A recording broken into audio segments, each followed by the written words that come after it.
no worries. I need to still think about my question first before I explain it. You can go first. Regarding the SLP proposal, Mm-hmm. does it matter what programming language we use? You can work in any programming language you want. You don't even have to be doing a programming project. So it's pretty wide open, pretty up to you. But yeah, pick a language that makes the most sense for what you're doing and or gives you the biggest learning opportunity, because a big part of the SLP is to expand your knowledge. And so, you know, if you're a whiz at C and you don't know anything about Python and you've got a project that works well in Python, it's a great opportunity to learn Python or whatever. Okay, and that's due at the end of 223. So there's a presentation week 10 at the end of 222. You're going to upload a poster and then you're going to present your progress up to that point to the school. And then throughout 223 you'll continue working on the project, and then there's a expo at the end of 223 also. So you have deliverables too at the end of this quarter and deliverables at the end of spring quarter. Thank you. All right.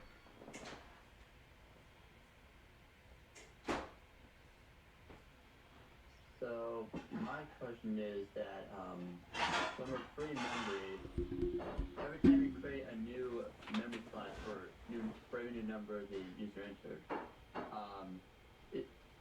we only need to free one thing, free it all. So if I do like free list, it's gonna free all the memory that was allocated before.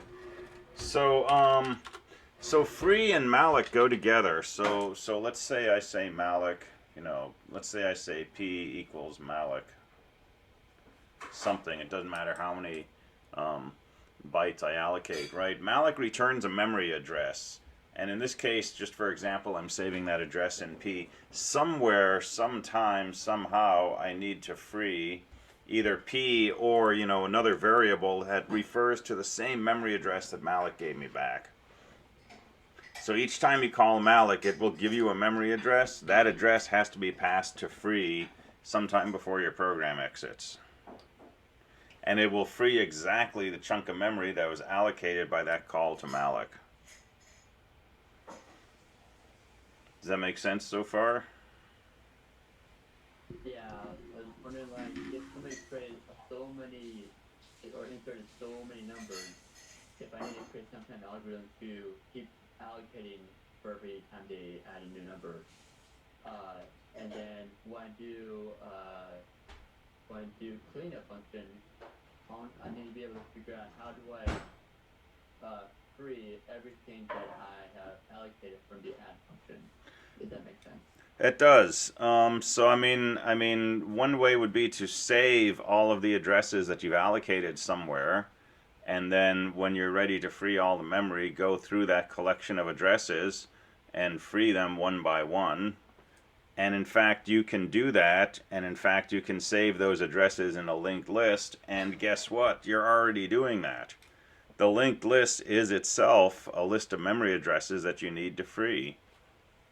So suppose your list looks like this. You've got your sentinel, and let's say, you know, this says you've got a node at location 100, and at location 100 you've got a 10, and that says your next node's at 116, and at 116 you've got a 20, and let's say that's at location, the next node's at 130, and at location 130 you've got your final node, and that says null.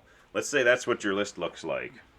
And now you're done with your program, you're ready to exit and move on with things, right? And so you're going to have this function that you're making called cleanup, and cleanup is given the address of the sentinel node. Well, so you know you need to free the sentinel node's address. The sentinel also tells you, hey, you've got to free memory location 100. And if you look at memory location 100, that'll tell you you've got to free 116. And if you look at node 116, that'll tell you got to free 130. And when you look at the node at address 130, that'll tell you, hey, there's no other nodes that I've allocated. So your free routine, your cleanup routine, is basically like your print routine. You start at the sentinel and you just keep following the links from node to node. The only trick is, before you free this node, make a note of what it's pointing to.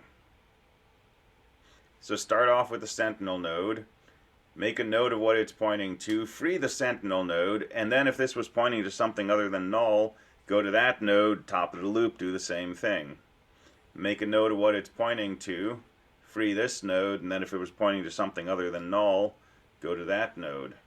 Make a note of what it's pointing to, free that node, go to that next node, make a note of what it's pointing to, free this node, and then observe, hey, it was pointing to null, I'm done.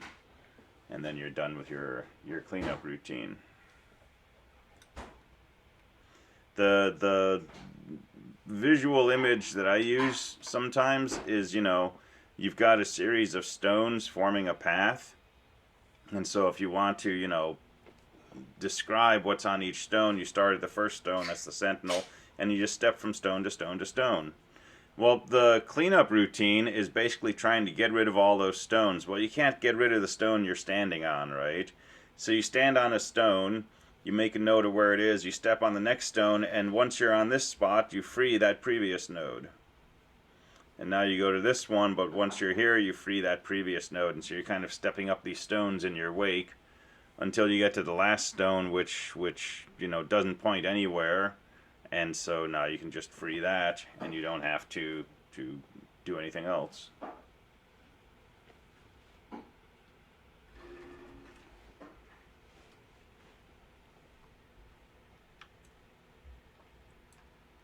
So I'm going to do some pseudocode in a little bit for some of these functions, including the free function.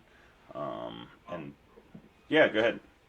It's already in the chat, but basically, we were wondering if we have to use the divide and conquer on search and add and whatnot.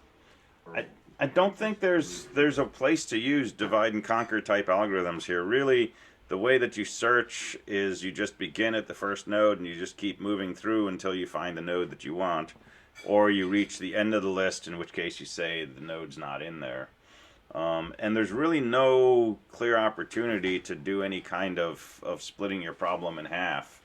When we switch to binary trees, we'll be doing divide and conquer, where we can basically prune large chunks of the tree as we search. But for a linked list, it's really just kind of brute force. Start at the beginning and just keep searching. And then adding is really just searching for the right spot to add and then adjusting your pointers. Deleting is searching for your node, adjusting your pointers. And then print is just traversing your list from start to end. Okay, cool. Yeah, I was wondering the same thing, if it was even possible. Not that I know of, unless we have pointers to, you know, middle spots in the list, in which case we've actually got a tree. So yeah, these algorithms we're going to be developing, particularly for lists, are pretty brute force. They're not particularly elegant, and that's okay.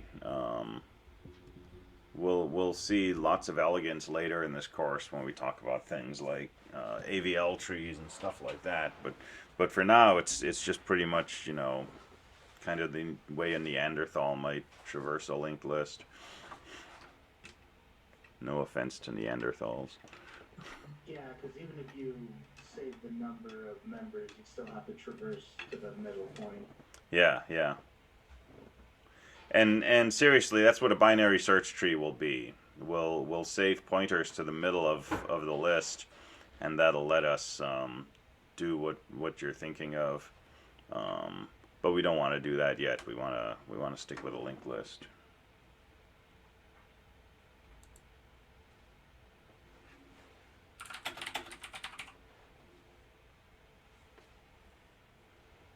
So how do we get started on this? So some people have already finished, which is great. Some people are pretty far through it. If you haven't started yet, that's worrisome, right? Because it's due Friday, and there's only 4 office hours between now and then. There's only 2 class meetings. And by the way, I had one person in office Thursday. I had nobody in my office Friday. So those are you know, potential times that you could have gone through your code and so on. But hopefully people are in pretty good shape on this. But if you're still, you know, not sure how to get going on this, if it is feeling, you know, pretty overwhelming, or there's just too many pieces and I don't even know how to begin, some things to think about, right? So we wrote some code last week to create lists by hand, right? And this is a good thing to do, right? So make some handmade lists. Define your struct my node, and then just do a bunch of mallocs and a bunch of assignment statements. So malloc for a sentinel node, set the data to the magic value, create another node, you know, call it first or something, set the sentinel to be the address of first, set a data value there, create a node called second, set first address, next field to point to second, and so on. Cobble together a list like this. And when you're done, you should have, you know, stuff set up in memory with a sentinel node, my list or whatever you want to call it, that points to that first node, right? It points to this thing. And try to get your print function working, right? So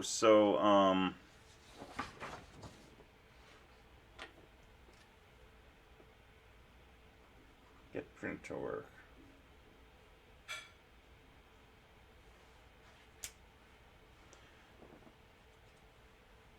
So that's one approach. The next thing you could do is, you know, make a simplified add function. The trickier part about add is that, you know, you have to move down the list and find the right spot to insert. So if you're inserting a 30, you've got to move. Here's the spot it should go before. You've got to remember the previous node, and so on. But make yourself a simpler add function that, for example, just adds at the beginning. Right? So if I want to insert a 30, I'm just going to make a new node called 30. What should I set this to? Whatever the sentinel is pointing to. If the sentinel is pointing here, I'm going to make this new node point here. And then change your sentinel to point to the node you just created. And that's a pretty straightforward function to write. And if my list is empty, remember the sentinel points to null. It's exactly the same algorithm. If I make a new node, I'll make a new node, store my data value. I'll have the next field point wherever my sentinel's pointing. Well, in this case, that would make this null. Have the sentinel point to my new node. There's my list containing one piece of data. But if you do that, if you make this simplified add function, right? You've got your code where, you know, you can work with these structures. You can compile, right? You're handling the weird errors. You can malloc memory, and you're manipulating pointers. And those are all kind of, you know, the calisthenics that you want to be doing more and more of to get to the full PA1. Let's see, videos frozen, uber slow PowerPoint for me, but I still have audio. Anyone else have that? Could be network.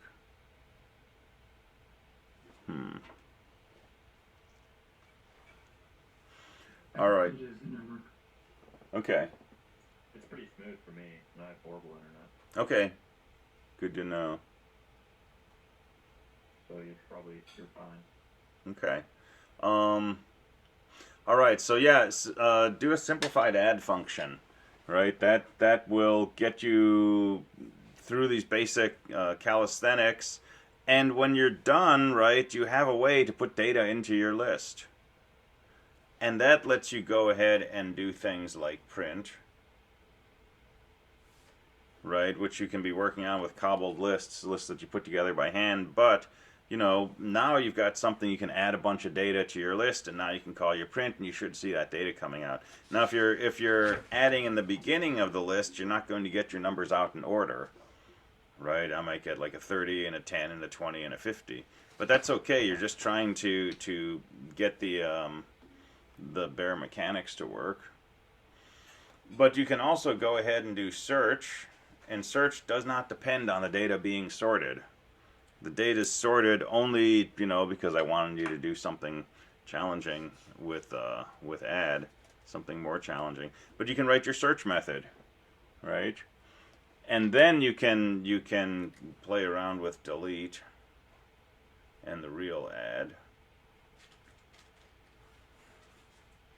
And those both require you to do some searching to find the right spot in the list to work.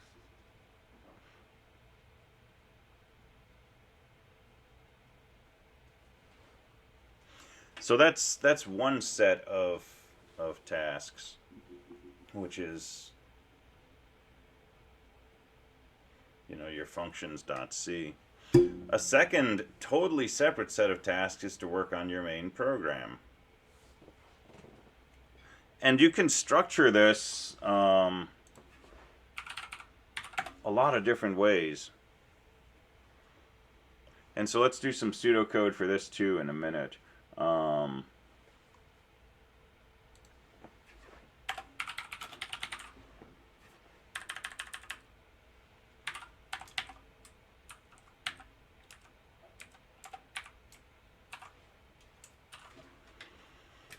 So we'll pseudocode that. And then the third piece is, you know, working on the make file,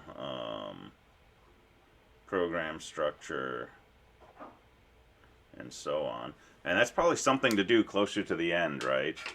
Making the make file is just, you know, make a make file. That's taking your GCC commands and putting them in that recipe. But the program structure, right, is going to be important. And if you're writing everything in one file to begin with, which is okay, right, at some point you're going to need to break it up into separate files. Don't leave that for, you know, Friday morning at 7:30. That can take a long time. If you are fairly comfortable with how to split things up, right, do that up front, because it'll save you having to go back and restructure your code at the end. If you're comfortable with make files, do that up front because it makes your life easier. Exactly. You can just say make every time you want to compile. You don't have to remember what to GCC. You can add debug switches to your make file and so on and so forth. So let's look at some pseudocode. And when I write pseudocode, it sometimes will look like C, but it's not necessarily C. So, you know, if you type this in verbatim and you get compile errors because there's a missing semicolon, that's shouldn't cause you too much difficulty. But let's think about the print function. So we want to print that we pass the sentinel to. And the algorithm is really easy to describe, right? Move to the next node, print the data. Move to the next node, print the data. Move to the next node, print the data.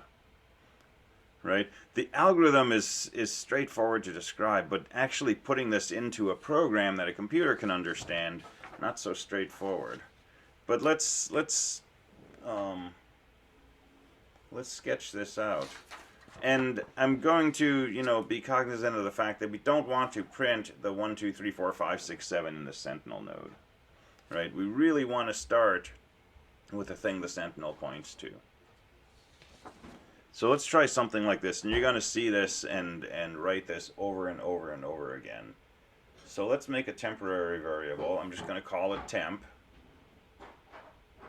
And it's going to represent this first node in the list. Forget about my funny node here, right? And so I want temp to be the node to which Sentinel's next node field points. So remember, we always want to use this arrow notation. So Sentinel arrow next node.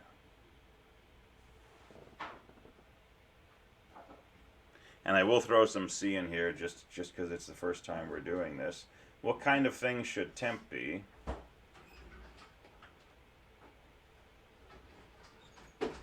Should it be a node or a pointer to a node? The exact same thing as sent. So Yeah, exact same thing as sent, which is a pointer. So I'm going to do a struct my node star temp. And let me put a note here. There's no need to call malloc.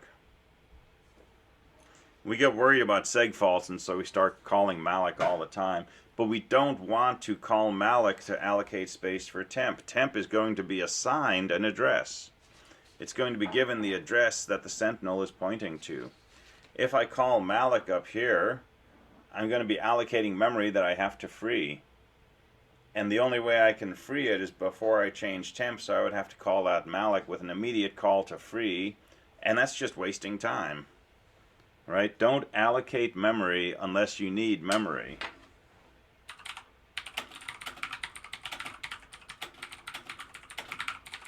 So don't call malloc unless you need memory. In this case, we're going to set temp to be the same memory location the sentinel is already pointing to. Alright, so temp is this first block now. And we can do something like... Can you repeat earlier what you said about you don't need to call malloc unless it already has a memory address? Is that what you said? You only call malloc if you're looking to create a new chunk of memory somewhere. Okay. And in this case, temp is just going to point to the same thing that the sentinel points to, while the sentinel is presumably pointing to a block of memory that already exists. And if we're just going to say temp should also point to the same thing, we don't want to create a new block. Anytime you create a block, remember you're going to have to free it. So temp's just a pointer. It's going to be equal to whatever the sentinel points to. And now we're going to do a while loop. Well, temp is not null. Alright, if temp's not null, what should we do? We should print out its data.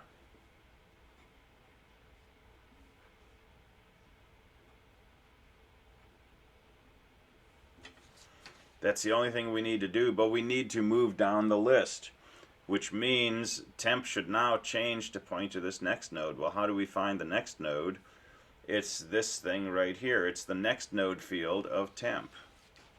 And so here's the magic that moves us down the list.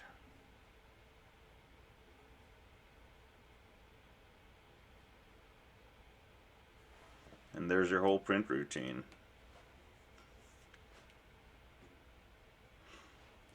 So if temp is not null, we'll print out its data, and we'll set temp equal to temp arrow next node. So that's saying, look at the thing temp points to, look at the next node field. That's the address of this block. Change temp to be that. And now we come back to the top of the loop. We'll print out the data field, and we'll set temp equal to temp arrow next node. That sets temp to this. Temp is still not null. It's the address of this block. So we'll print out its data. That prints out the 50. And then we'll say temp equals temp next node. Well, temp next node is null. So now temp is going to be equal to null. And when we come up to the top of our loop will exit, and we're done.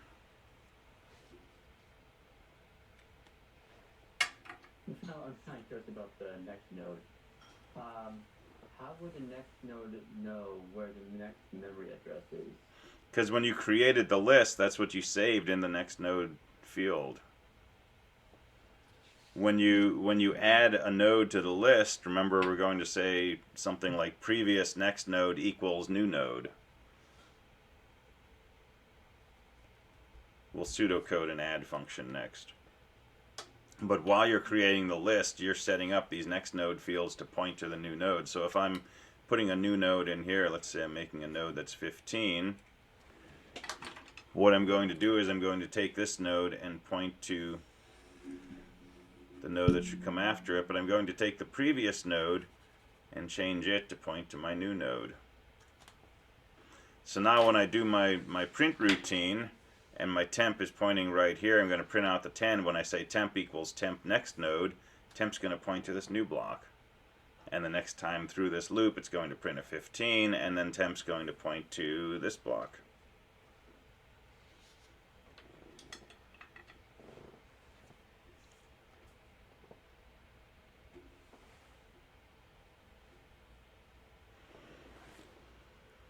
let's see. Pointer variable is allocated 8 bytes to store itself, right?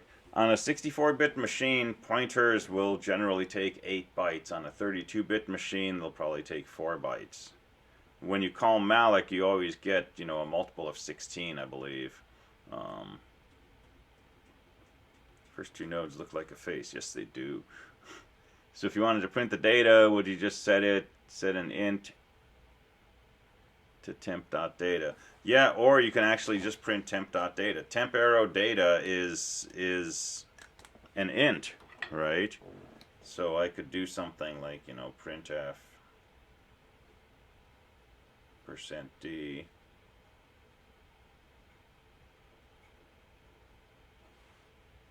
Right, and this thing is an int, so %d, you know, will match it up and print out the ASCII characters corresponding to it. Or you can save it in an int if you want. You know, value to print equals temp arrow data, and then put value to print there. Should the while loop follow that structure? What do you mean, follow that structure? Well, I probably should have realized that I could just look if the variable was null, but I had my while loop look for if the next node was null. Good question. After the while loop, just one more check for the node data, stuff like that.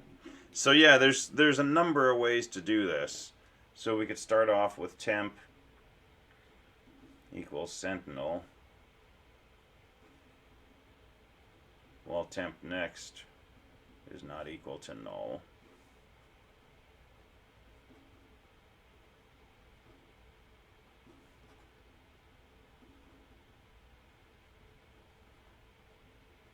So like this, we start off with temp being the sentinel node.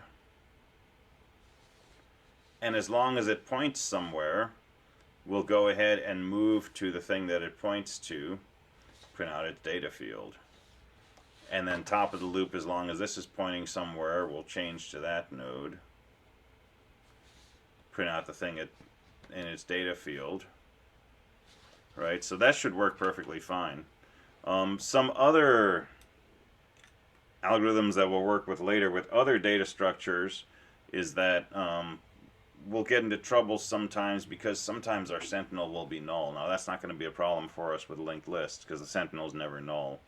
But if we didn't have a sentinel, this could potentially throw a seg fault, and we might need an extra check in the beginning to see if temp was null. But for a linked list with a sentinel, this works perfectly fine. But definitely find a way that makes sense. Don't just do this. Don't just do this. Find a way that makes sense to you, because I guarantee you on exams you're going to get lots of questions where you're going to have to do things with linked lists that you haven't done yet, and you're going to have to figure them out. And if you trial and error this, should I check for temp or temp arrow next null? Should I put this up here or down at the bottom? Should I do this after or before the print? If you don't understand why the way you're doing it works, you're going to have a hard time on the exams. So make sure that the algorithm you come up with is making sense to you. How do you do that? Draw pictures, right? Draw a nice clean picture and start moving through your list according to what your code says, and see what happens if your list is empty. See what happens if your list has one thing. See what happens if your list has more than one thing. Make sure it prints this number first. Make sure it prints the last number last. And there are lots of little ways you can change this where, for example, you might miss the first number. You might miss the last number. You might seg fault because you try to print one node too many. You might accidentally print the sentinel node, right? This is, you know, a really good first exercise for playing with linked lists and this idea of pointers and following links. And so if you piece together a list by hand, like we did last week, and just work on the print routine, that's a really, really good way to get up to speed on these kinds of details. And it will help you a lot when you start working on an add function and the full add function and delete and so on and so forth. All right, let's see what's going on in chat here. SSDs rock, man. There's this other kind of really fast hard drive that's even better. NVMe's. That's the one. I accidentally bought a laptop with that, and I fell in love. It's still an SSD. It's just a Yeah, different protocol. But it's got a way cooler name. definitely. NVMe has a sick name. You can swap them into like literally any laptop, Sam. I swapped them into my ancient ThinkPad. So you're not a computer. Alright, YouTube exists. That's good. No, it's actually pretty easy. You clone the drive, pull your laptop apart, slot it in. Yeah, it makes a shocking difference. All right, so that's a way to do a print function. I think my biggest challenge with this kind of program assignment is that I got the idea, but putting it into code, I wasn't sure what was the right syntax or the right way to represent pointers and how to structure the computer to go from one node to another, and kind of create some sort of algorithm that does it. Absolutely. I mean, that's a huge part of the challenge. That's once you understand the pictures and what you're trying to do, that's the biggest challenge is the mechanics of it, right? The detailed syntax and the loop structure and so on and so forth. Print is a good way to do that, right? Make a list with 3 nodes, just piece them together by mallocing and so on, like the code we did last week, and then work on a print routine that you can pass the address of the sentinel. GDB will definitely help you here, because if you're getting a seg fault or it's going into an infinite loop or it's not printing anything, right? With GDB, you can step through this code, right, and see what temp is equal to. You can examine that in memory and see exactly what the structure is, and then start working through your statements, and just keep using next, right, to go from one statement to the next, and somewhere it will be doing something different from what you think, or not doing something that you wanted it to do.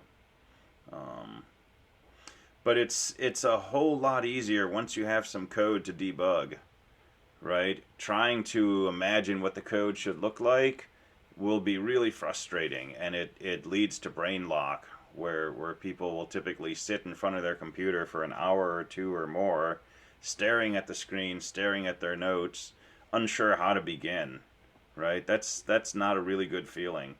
So start writing some code. You can start with the code that we were using last week, and you can download that from the server, right? It's in the shared code area. Slightly different code for both sections if you want variety, and then just start writing a loop to try to move through the list that's been pieced together. And you'll get syntax errors, and you'll get seg faults, and you'll get infinite loops, and you'll get code that doesn't print out anything, right? Go into GDB, because GDB, no matter what your code is doing, you can step one line at a time and see what it's doing. And that's something that I can help you with in office hours too. But definitely get your hands dirty as quickly as possible. Not just this, but all of the programming assignments, right?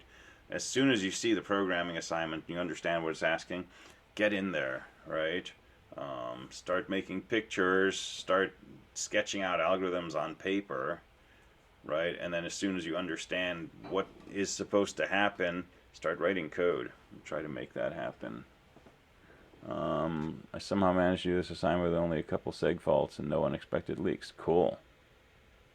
Well, that's possible you forgot something, but it could be that you just nailed it.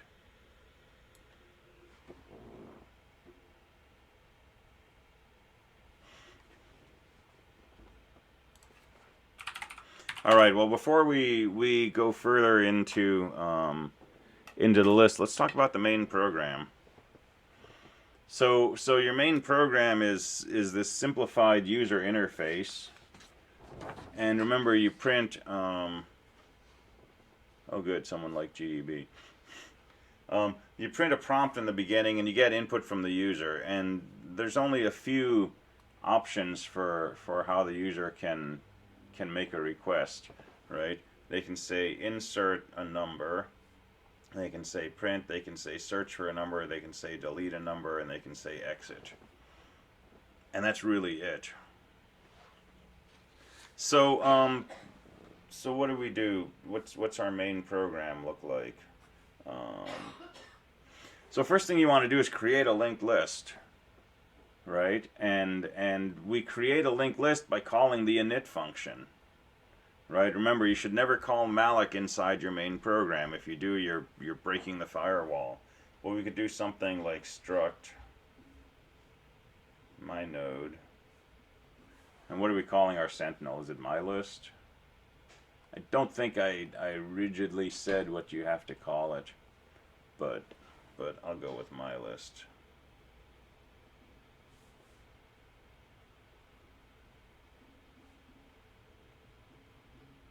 So call your init function. And all that init's doing is creating a sentinel node, giving it that magic value and returning its address. So this will basically do, you know, my list equals malloc, my list arrow data equals this, my list arrow next equals null. But we're hiding those details in this init function. So, you know, create sentinel node. And then print a prompt. And now everything else is going to be in a big loop. So what do we want to do? Read input.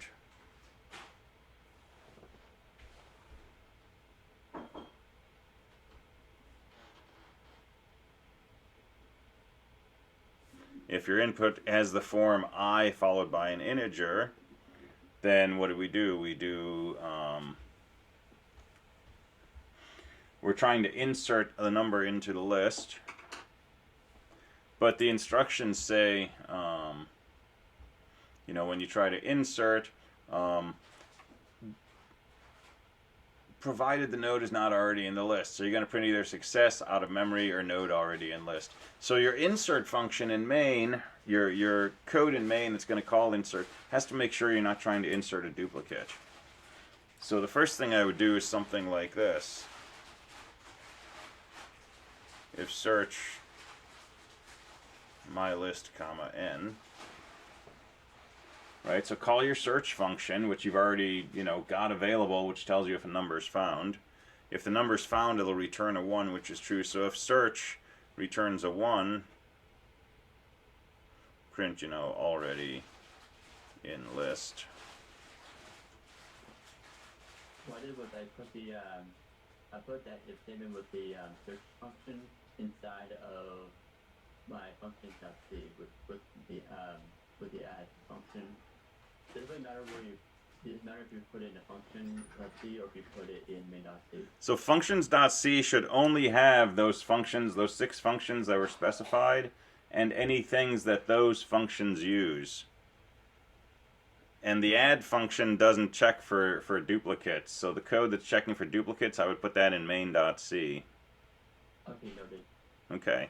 So think of it as, you know, this is a functions.c that you're going to hand out to the world, and anybody who wants to use a linked list will use your functions.c. So put the things in there that need to be in there, and nothing else. So if search returns a 1, we can say it's already in the list.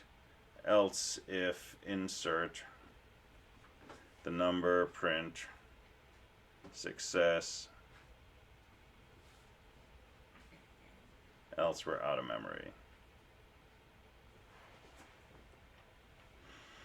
So you could do this as a pair of you know, nested if statements. So if the input has the form insert n, then, you know, search for it and say it's in the list if it's there. Otherwise, try to insert it, and if it is, succeed. Otherwise, say you're out of memory. And then you know, we could put this as an else. If input is p, then print, and so on.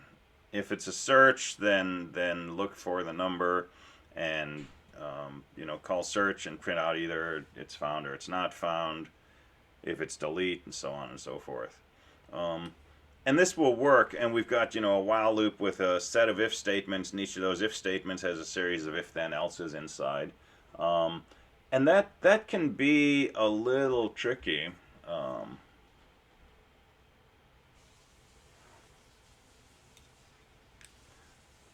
Yeah, so comments in chat. Yeah, the add function does not look for duplicates. It returns success in most cases, or failure if it's out of memory. So checking for duplicates you're going to have to do outside of the add function. GDB is an enigma that I do not yet understand. Yeah, it's a fun enigma to crack. And the best way to learn GDB is to start messing with it. And again, come by office hours. We can talk through, commands and use GDB to debug your code. And the more you use it, the more comfortable you become with it, and the better you get at using it. And it's a handful of commands you need to know to actually start being effective with GDB.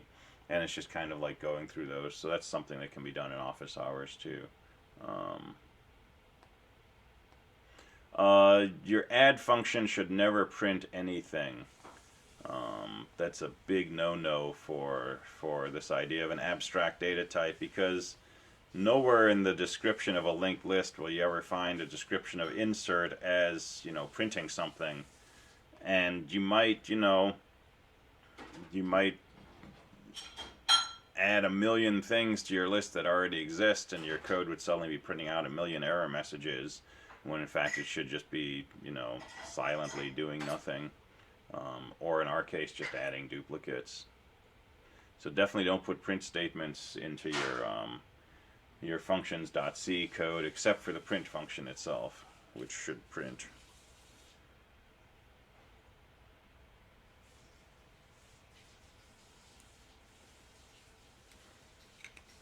So we can write our code like this,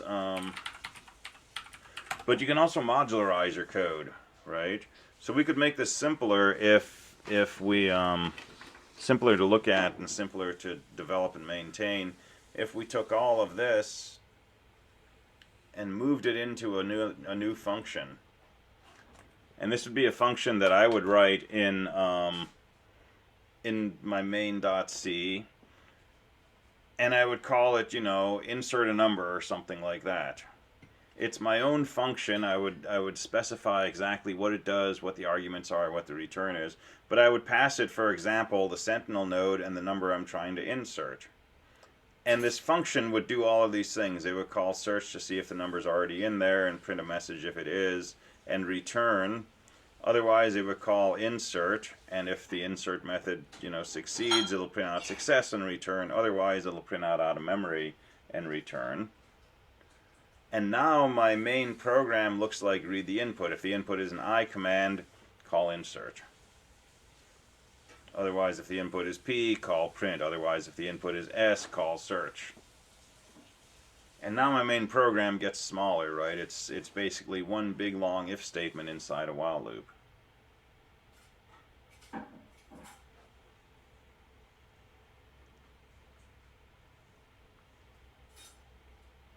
So modularizing, breaking lines of code into other functions is something you definitely want to be thinking about how you can do that. Don't go too overboard. Occasionally people will, take every statement and turn it into a function, and that's probably not necessary. But here's a set of things that are going to happen all together, and their combined function is to handle an insert request. And that feels to me like a nice sort of logical chunk of code, right? A function called handle input request, right? The add function actually adds something to the linked list, but this is preliminary. This is saying here's a request to add an integer to the list, and we may or may not want to add it. We have to search for duplicates. We have to try to do the add function. We have to see if it succeeds. So that can be a nice function. And from the perspective of the main loop and the main program, my if statements become single statements that just call functions.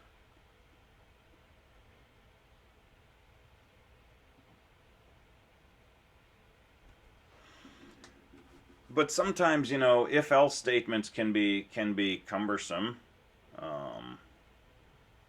And so another option here is to, you know, think about a switch statement. So let's say you read your input. We could say switch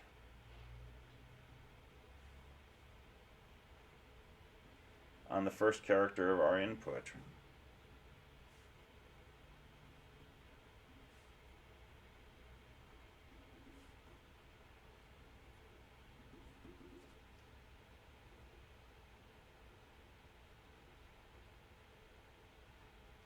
So switches will take integers or characters, right? Short, small number of byte things. So if I switch on input bracket 0, that's the first character of the thing that the user typed.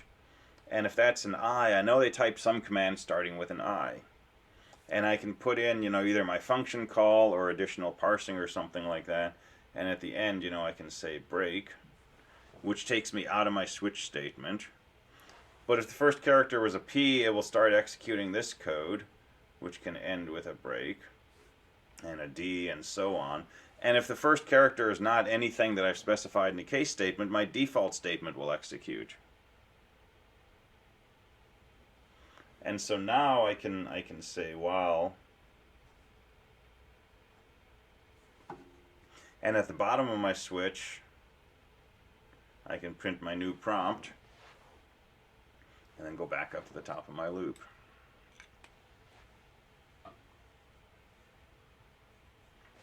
So my default can be where I print out my help message and say, hey, here's the legal commands.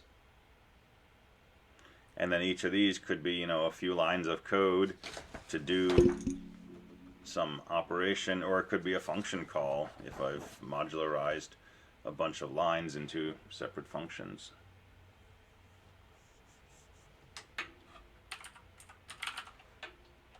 So what about parsing? How do we do this business of knowing if the user typed I followed by an integer?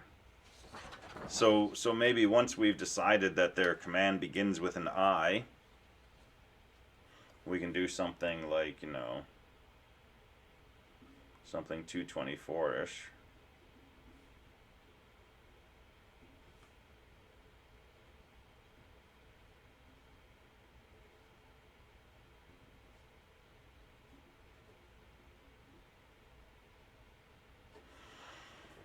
So assuming input is their input that they typed in, right? So we need to read input at the top of our loop. So assuming this is the input that they've typed in, we can do scanf with an I followed by a space, a %d to match an integer, a %s to pick up extra stuff.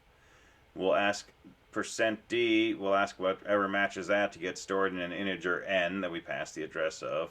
Whatever matches the %s, the extra stuff we'll ask to get stored in extra. And we'll save the return value from scanf and result. And so so what value should result be equal to if the person typed in something correct? How can we tell that they typed an I followed by an integer? Should be 1. It should be exactly 1. So you've got two options. You could say if result is not equal to 1, print out your error message. Or you could say if result is equal to 1, then go ahead and handle the insert request. Otherwise, print out an error message. But 1 means good. Anything different from 1 means not good, right? Those are the only checks you can do. Don't see if it's equal to 0. Don't see if it's 2 or -1 or something. 1, not 1. That's it. Nothing else. If it's equal to 1, it's good. If it's not equal to 1, it's not good, right? Because the good means we matched, you know, just a %d and not a %s. If that happens, we're guaranteed the result will be equal to 1. So if the input is good, then it hits the break statement, and then where does it go from there then? So once you break out of a switch, we would come down to this curly bracket at the end of the switch statement. And so we could print a prompt, and then we could go back to the top of a while loop, which says, you know, read input.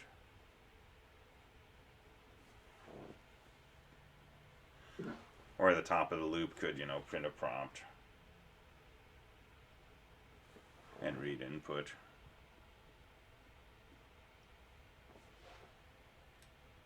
If you don't say break, you get really bad behavior. If you don't say break, it just keeps falling through and executing all of these statements.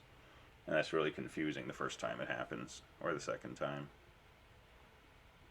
So switches can be nice for parsing input, particularly something like this where your parsing is based on the first character of the command that the person types.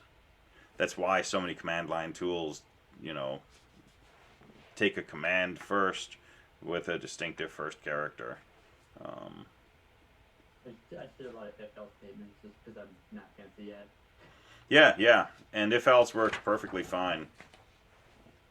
Just make sure you're being consistent in your indenting so that if you need to change something or take something out, it doesn't break the structure, right? So for example, I tell people always put curly brackets on your if statements and always come down to a new line, even if it's just a single statement coming after the if.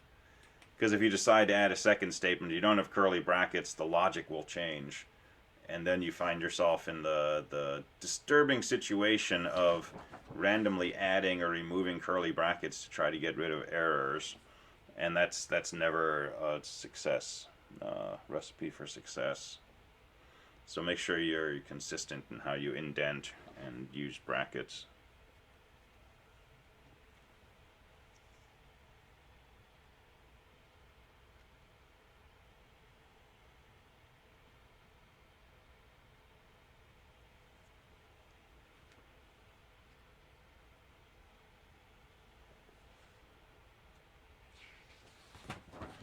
Here's another possibility. I don't think I've ever done something like this, but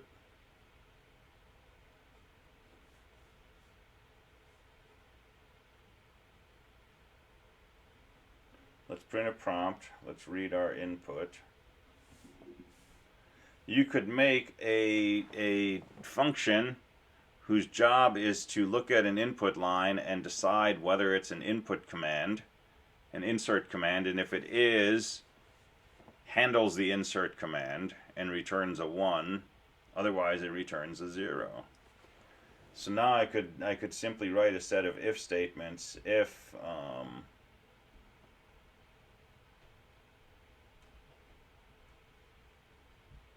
so I could say if insert command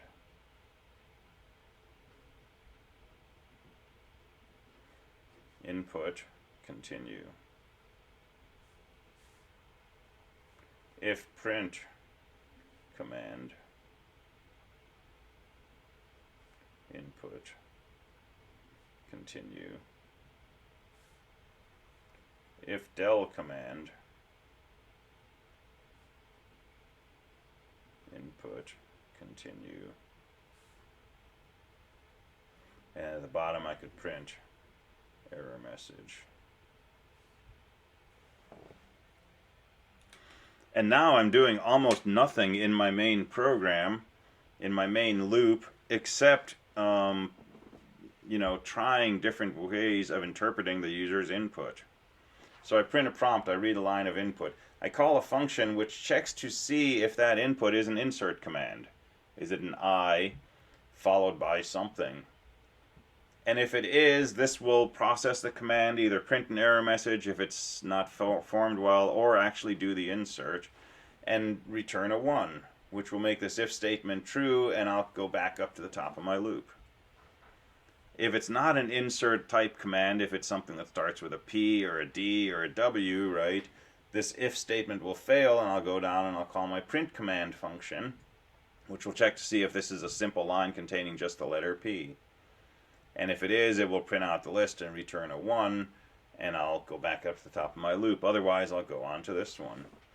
And so now, you know, I've got a few if statements that show each of the different kinds of inputs that the user could type. And if it doesn't match any of these formats, then I print an error message. And now my main loop is super duper simple. And my insert command function has, you know, all of this weird gymnastics for doing the scanf and so on and so forth, but it's just that stuff, right? It doesn't have the code for parsing a print or a delete command or anything like that. That's a different way to modularize.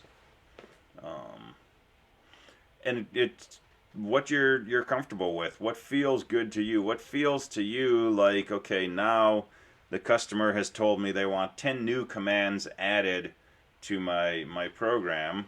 What's your reaction?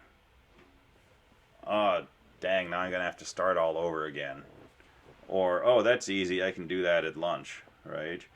So that can help you sort of figure out if like what you're doing is helping you organize this in your mind, or if you're building a house of cards that you're just keeping your fingers crossed and hoping it works and you can make it to Friday and then you can delete this and never have to look at it again, right? It's better if the code you're writing is code that you feel pretty confident in, and you feel like, yeah, I completely understand this structure enough that if somebody asked me to, you know, change the insert command from I to A, or add, you know, 5 new commands or something like that, you would not have, you know, a panic attack thinking about how am I going to do that. Let's see, I did it in kind of a weird way. I tried to minimize scanf calls, so I used an if-else to split the function into 2 switches, one switch for commands with arguments and a switch for commands without them. Then I just had a scanf check for da-da-da and the former and the latter. Cool. That totally works too. That's a good way to do it. So this person said they basically like split it into 2 sets of commands, the ones with arguments and the ones without. And if it's a command without an argument, you can just go ahead and execute it. And if you know it has an argument, all the commands with arguments have the structure of command followed by a number, and so you can use one scanf to see if that was entered incorrectly, and then you can pass that integer to the appropriate function. So that's a great way to organize it too.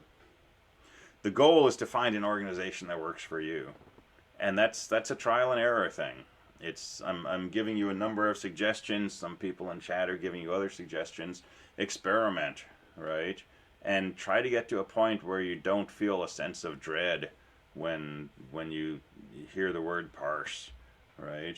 Because you're going to be doing this throughout this course. You're going to be doing this in 223, and you'll do it at a university.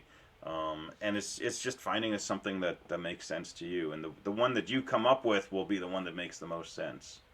And how do you come up with it? Well, you gotta pick up the brush and start painting, right? You gotta go to the keyboard and start writing code.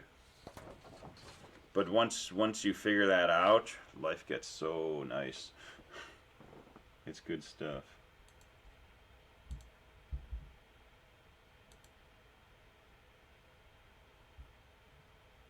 All right. We'll take a break in a couple of minutes, but some things to check as you're getting closer to submitting your assignment. Make sure you never call malloc inside your main program, right? I mean, for this assignment, sometimes you'll write a main program that calls malloc, but for this assignment, main should not call malloc. Main should not be doing a whole lot with a struct my node other than declaring the sentinel node, right? And then just passing it around. You should never be doing anything with null inside your main program. All the business of null and malloc and free and all that kind of stuff is handled inside your functions.c code. Your main.h should contain the definition of a struct my node. It should contain the prototypes for the functions. And anything else, if you define, you know, a magic value to store in your sentinel node 1, 2, 3, 4, 5, 6, 7 as a pound define, you can put that in your main.h if you want. Usually we don't include things like, you know, standard IO inside main.h. You can do that. If you had a lot of include files, you could do that. Or, you know, you could put them in a separate file called, you know, includes.h or something. But just kind of style-wise, most of the code I've seen will still sort of explicitly do those includes in the main program. But, you know, you could put those includes inside main.h if you know you're going to include main.h. I put all the signatures and the includes in main.h, so I don't have to rewrite it over again. All I have to do is just do include main.h. Okay. Yeah, and that makes good sense.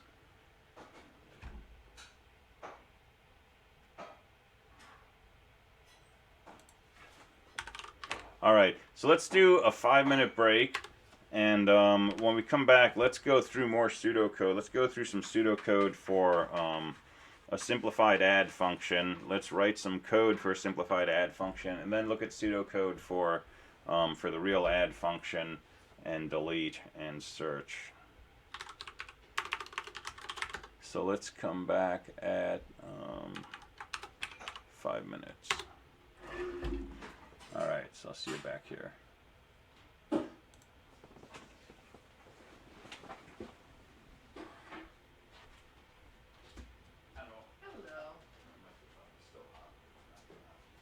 Okay. This is a fail. I always try to do it from there.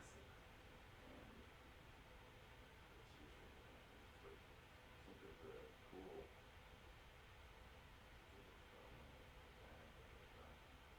Interesting. My brain is like, which one of those ones is a different color and not stable.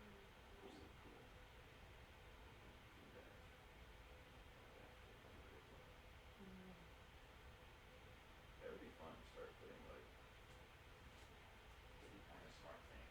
Paint with little emissive components that like after each other. Ooh. Two colors close to each other, something happens. Uh-huh. Yeah, that would be fun.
Turns out the paper gives me a miscopy. Yeah. Because I just talked to my dad and mommy swallowed a container's kind of dental thing and mom went to the ER and just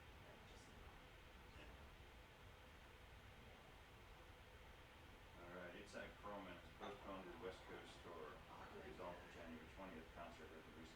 January 19th, 2023. Hey, we may be able to go by then. Yeah.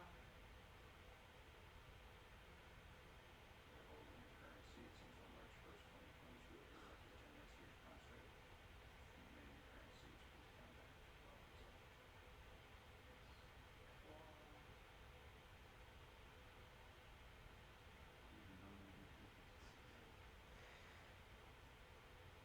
Well, why don't they like get with the program and figure out like, hey, maybe Zach's smart and we should do what he does. Yeah.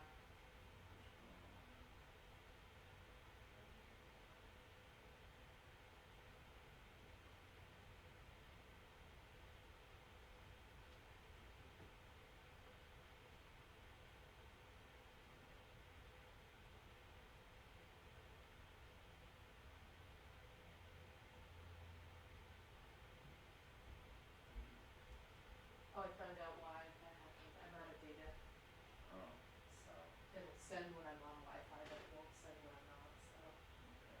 I'll just, but I have texts left.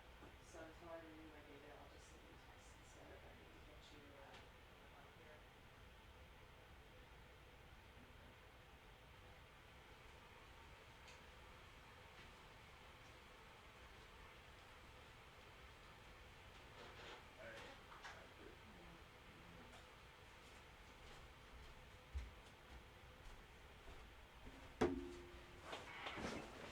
All right, welcome back. All right, welcome back. Let's see. Wait, we can't look for a duplicate and add. You can't, right? Because number one, add will allow you to add duplicates, right? And just put them in, you know, in the beginning or the end of the group of those duplicates. So add should accept duplicates, but your main program should not let you put in duplicates. So that's where you're going to call search to see if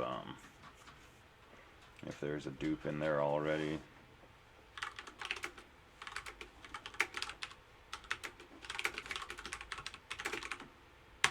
So add can add dupes, main should not.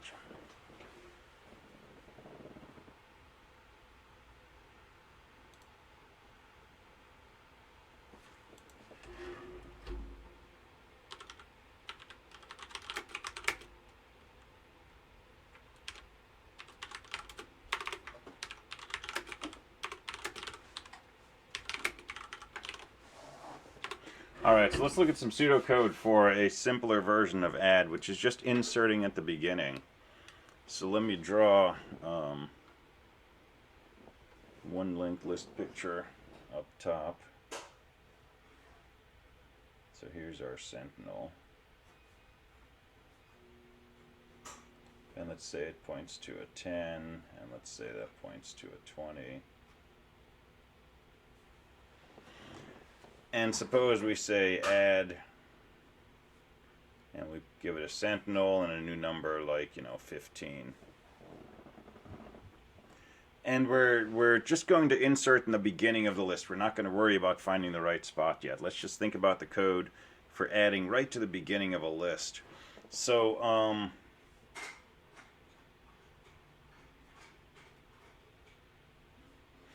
malloc space for a new node.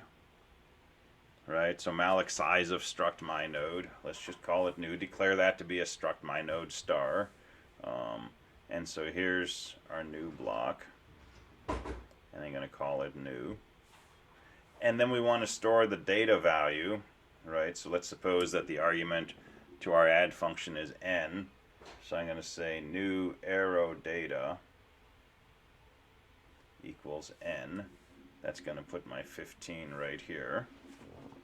Right, so I'm writing code and I'm updating my picture of my list to see what's happening in memory. And now I need to do two things with pointers. I need my new node to point to the 10. I need my sentinel to point to the new node. So I can say, sent. I got a question. Yeah. So new is not a pointer. Is new a pointer? New is a pointer to a struct my node. Oh, so you just create like a variable. create a new variable called new that's a pointer to the structure, correct? Mm-hmm. Right, and then give it a value by calling malloc. Okay, that makes sense. I was Okay. wondering, like, when I saw the arrow and I saw I didn't put a star, I was like, you can do that? But no, that has to be a pointer. Yeah, it's got to be a pointer to a struct my node.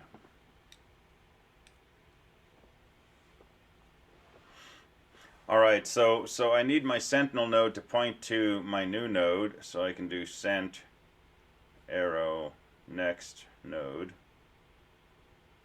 equals new.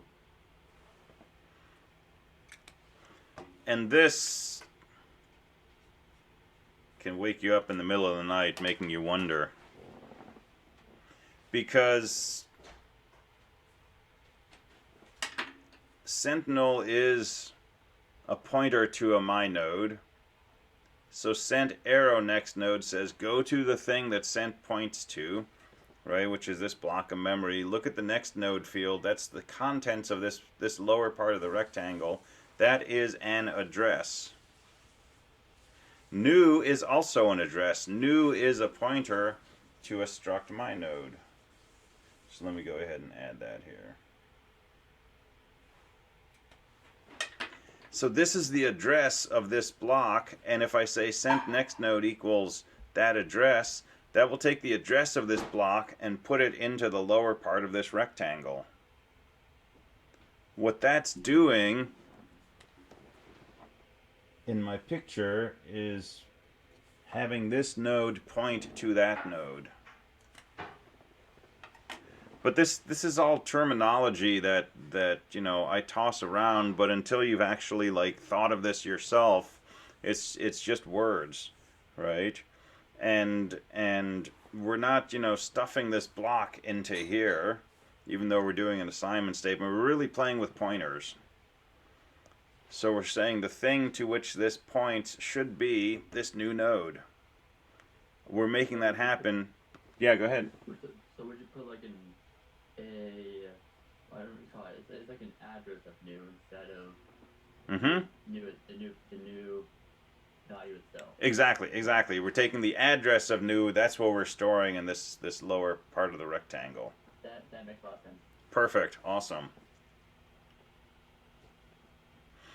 All right, so this is one of the things I have to do to add this to my list. I have to have my sentinel point to it. The other thing is my sentinel needs to point to the beginning of the old list, the thing that the sentinel was pointing to.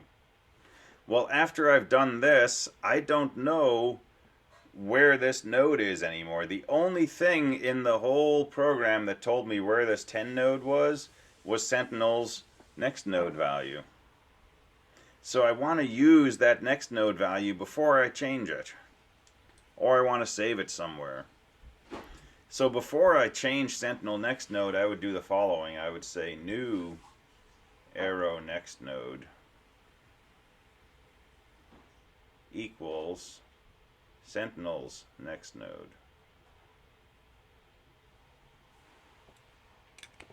What that's doing is it's saying, hey, what should I put in this block down here? This is new next node. I should put in the address of this block here. Where do I find the address of this block? That's what Sentinel next node is. The thing stored here is the address of this first node. So I'm going to take that address, store it in my new next node. That sets up this link. So set up that link first and then change Sentinel to point to this new node. So this inserts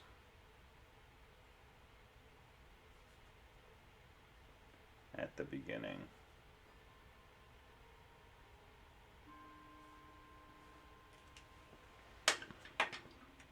But that will certainly give us a linked list that we can play with our print function and our search function and so on.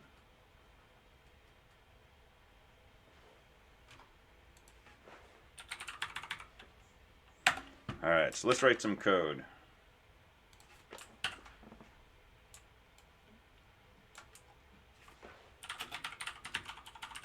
I wonder if I blew all of this away.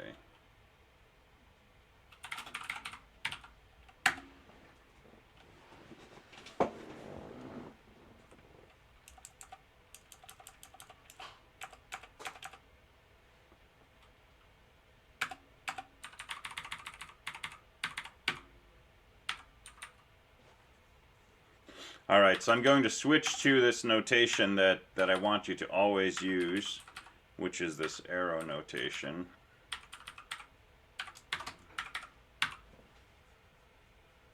So don't ever use that, you know, parentheses star dot thing for these.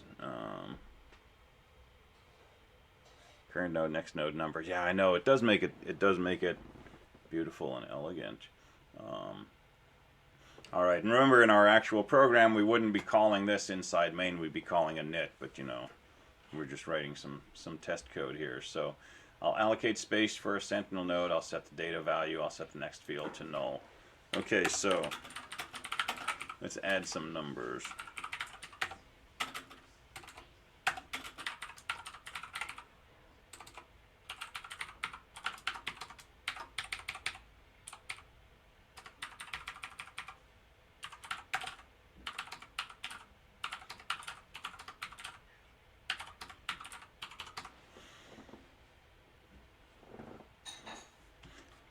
And you know, eventually we'll develop a print function and we'll try printing that out. But we're just gonna run this in GDB and, you know, kind of observe the list.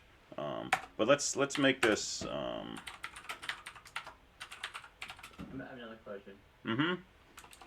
So the size of function, when it's in the size of struct node, does the actual size isn't it like every depending on how large the struct is like it has more bytes in memory? Exactly. I remember somebody posting it. Thank you. Like there's some sort of like formula or way to know how many bytes is it allocating. You can calculate the minimum number of bytes you need. For example, on this processor, I know an integer takes 4 bytes. And it's a 64-bit architecture, so I know a pointer takes 8 bytes. So I need at least 12 bytes to be able to store this structure. Okay. But when I actually store it, it's not going to get stored in 12 bytes. It's going to get stored in 16 bytes. Because the way that memory systems work on modern computers, it's really ill-advised to access things that are 8 bytes long if they cross an 8-byte boundary. And so when the compiler is working with this structure, it's going to use 4 bytes to store this integer. It's going to leave the next 4 bytes unused, and then it's going to use the final 8 bytes to store a pointer.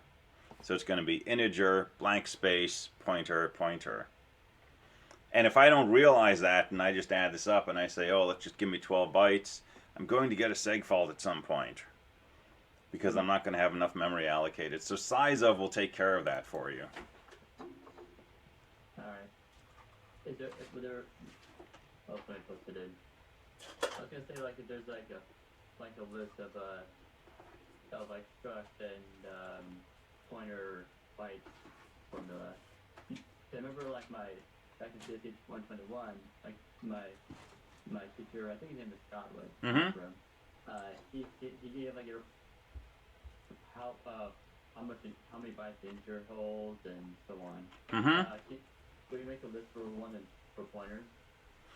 Yeah, so pointers actually are always going to be the same size on a given machine. On this machine I'm on right now, pointers will always be 8 bytes. Doesn't matter if it's a pointer to an int or a pointer to a struct node or if it's a pointer to an array of 1,000,000 characters, the pointer size is always going to be 8. Because it's only storing the address where something begins or something is located. But in general, right, the size of an integer is not rigidly defined by the C language.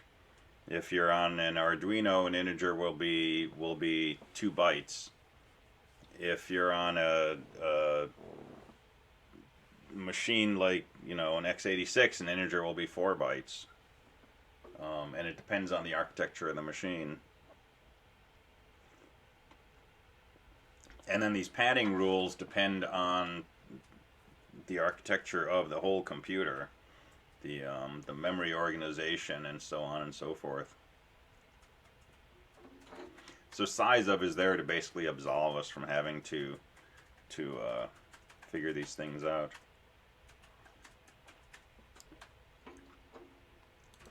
All right, so let's take our add function, and let's just take an integer n and a pointer to a sentinel.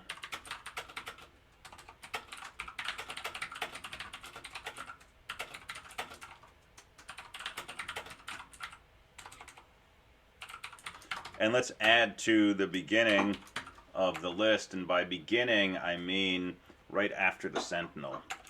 Again, we're never going to change the sentinel node, but we're going to think of the thing the sentinel points to as the beginning of the list. So when we want to insert in the beginning of this list, we're going to shove something in right before the 10. And once we've put that in, if we want to insert at the beginning, we're going to put it in right before the 15. So right before the first node is also the same thing as right after the sentinel.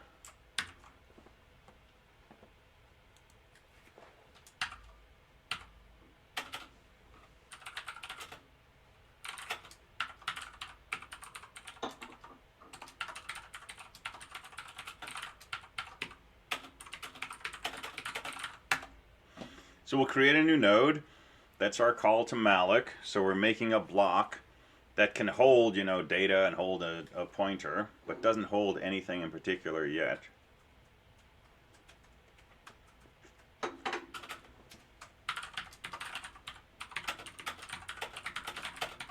But now we're storing the data value.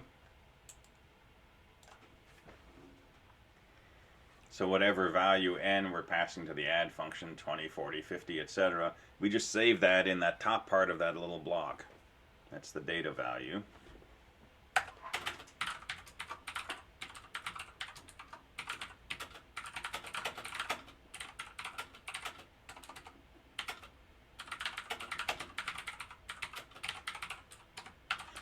So now we're going to set the new node's next field to point to wherever the sentinel is pointing. So new next is just going to be equal to sent next. So if the sentinel is pointing right here, our new block is now going to point here also. And now we just change the sentinel to point to our new node.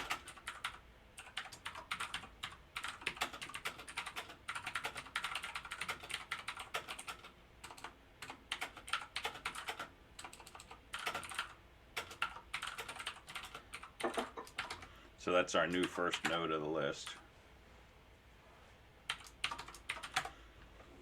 And that's our whole simplified add function.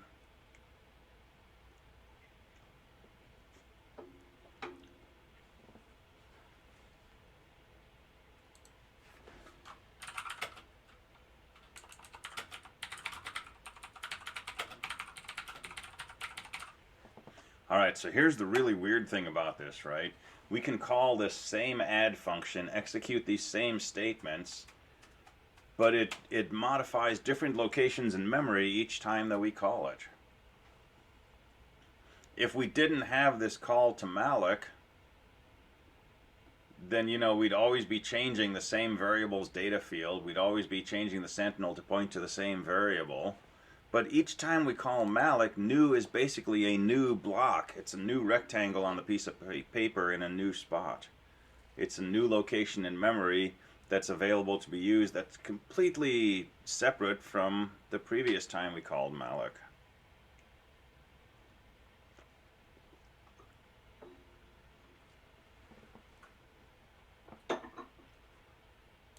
All right, so questions about this. It's 4 lines of code. But this is money. This is the whole thing.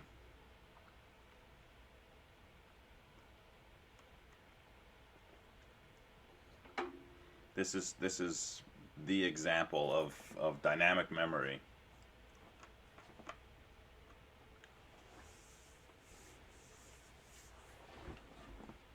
All right, should we try it?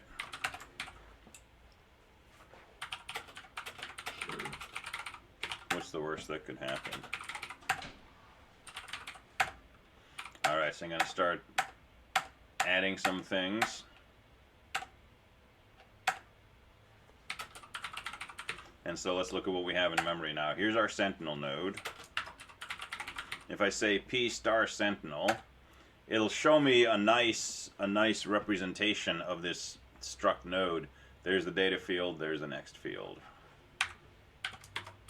If I print sentinel arrow next, it's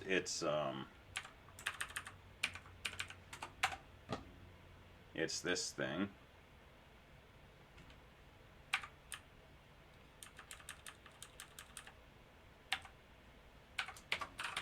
If I look at that thing's data field, it's an 11.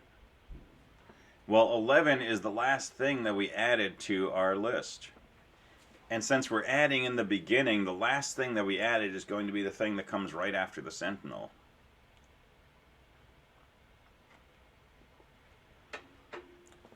And this node, sentinel arrow next, should be pointing to a node containing that -2. Because we inserted a -2 at the beginning of the list, and then we inserted an 11. That should be right before the -2. So if I look at sentinel arrow next, arrow data, there's your -2. And if you look at sentinel next arrow data, that should be the thing that got inserted before the -2, which should be a 16. There you go.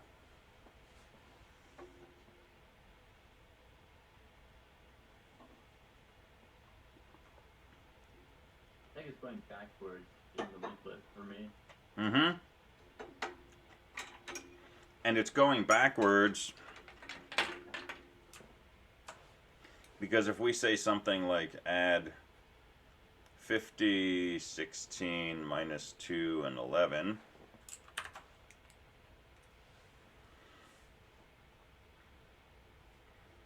right, our sentinel points to a 50. When we say add 16, what are we doing? We're making a new node 16, pointing to the 50, changing the sentinel to point to the 16. When we add -2, we add a new node -2, point to the 16, change the sentinel to point to the -2. When we add 11, we make a new node 11, have the 11 point to the -2, have the sentinel point to the 11. So sentinel goes to 11 to -2 to 16 to 50. So the list is reverse ordered from the order in which we called the add function.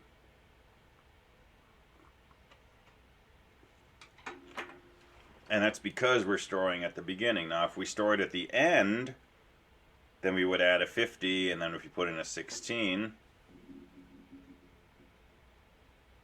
the 50 would point to the 16. And if we put a -2 at the end, then the -16 would point to a -2. And if we put an 11 at the end, then the -2 would point to an 11. And then the list would be in the same order as the inserts.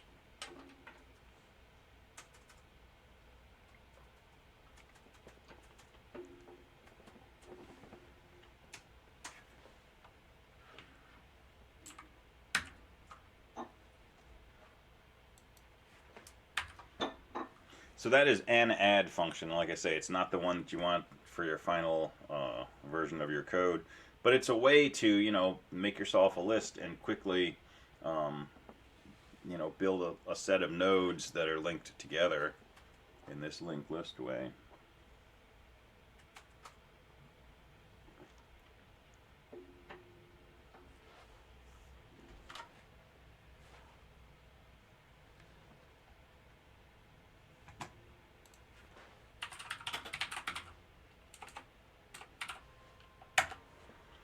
All right, let's just add a print statement to this, or a print loop.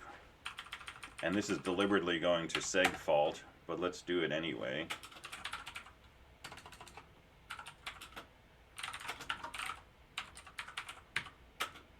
Can you explain to me why it was seg fault?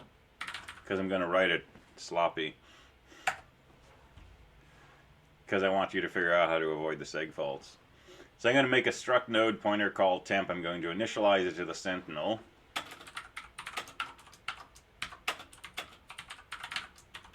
And I'm going to make a while loop that just runs forever, which is why it's going to seg fault.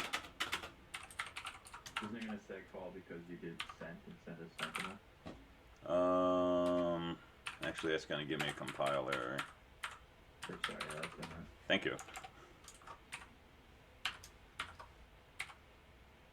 So I'm going to show you what temp is and what data is. So I'll print out temp and I'll print temp arrow data. And I'll print out temp arrow next. Temp equals this, data equals that, and next equals %p.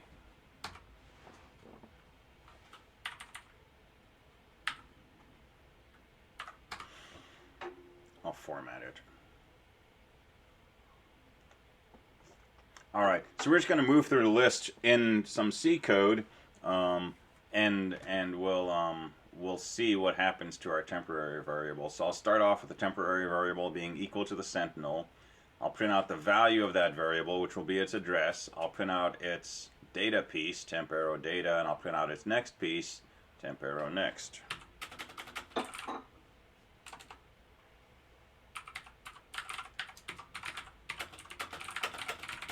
And then we'll move to the next node. Whoa.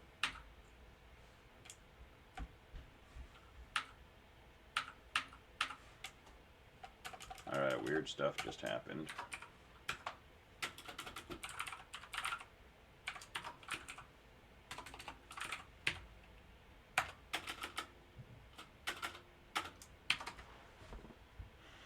Alright, we'll add some numbers. We'll start off with temp being the sentinel node, and then we'll just go ahead, we'll print out these pieces.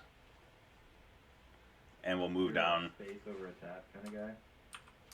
Yeah, I usually only indent 2 spaces. I did something that like moved everything over.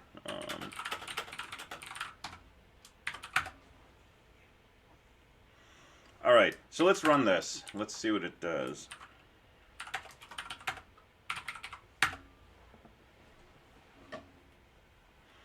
Alright, so this was the address of our sentinel node. This was its data value.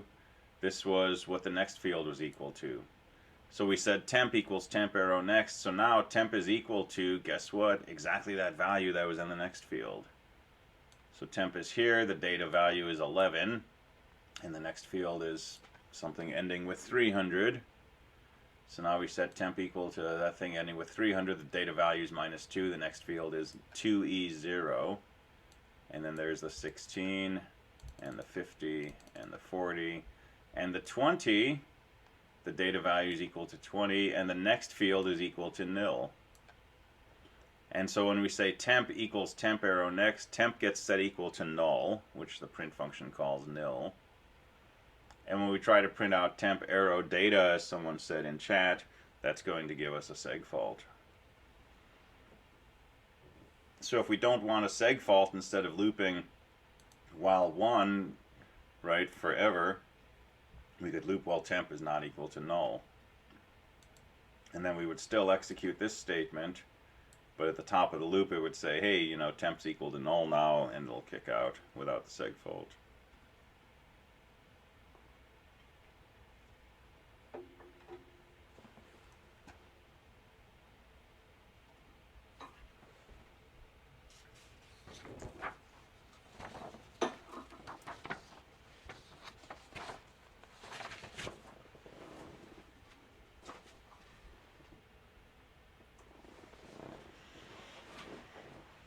All right, questions?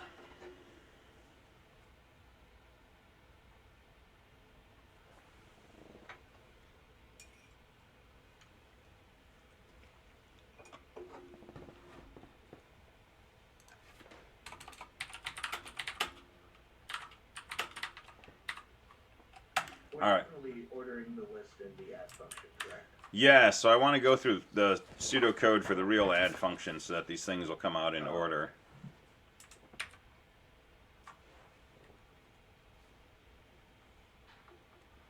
Would it be as simple to like make a while loop to kind of go through one at a time and then put it between two or something like that? Exactly. Yep. Because I don't know how to do that. Yeah, that's actually probably the hardest part of the whole linked list manipulation is finding that right spot and managing the pointers and so on. So I want to pseudocode that. And let me make a picture of a sample list.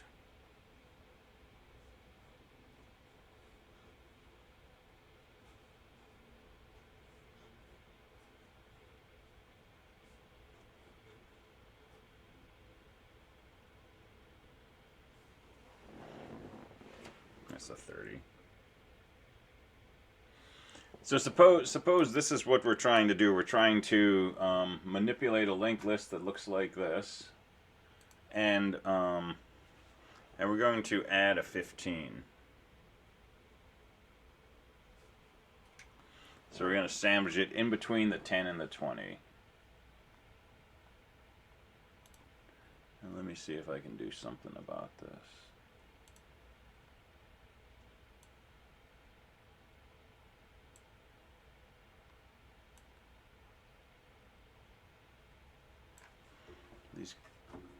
It's just kind of wonky.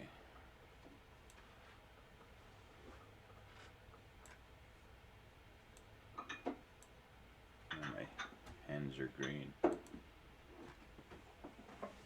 I didn't even notice until that came out. Yeah, it's just kind of, I don't know, should just do it like that. Alright, this will work. Alright, so algorithm wise, right, before we actually get down to the level of pseudocode, let's think about this, right? We want to add a 15. The goal is to move through our list until we find the first node that's bigger than what we're inserting. In other words, we're going to find the node before which we should insert our new node. And we don't know where that is until we find the node that comes after it. When we see a 10, we don't know if we should insert, you know, right after the 10 or, you know, a number of nodes later. But if we're going in order from the beginning, as soon as we find the first node that's bigger than what we're inserting, we're guaranteed we're going to insert right before that. And so we would make a new node, we'd store a 15 in the data field, we'd set its next field to point to this node we just discovered. The one trick, though, is we need to back up one spot and say, hey, this previous node should point to our new node. And so here's the trick you're going to do again and again, which is as we move through the list, instead of just having one temporary pointer that just moves from node to node to node, we're going to have 2 pointers. A temporary that moves from node to node to node, but a previous temporary that points to the previous node.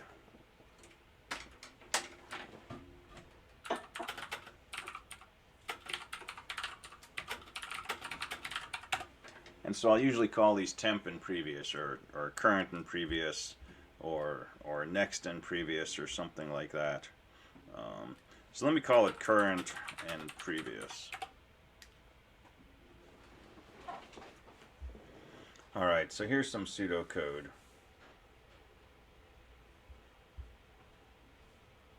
We're going to add n to a list that begins with the sentinel. Yeah, if you have a doubly linked list, you don't need the previous.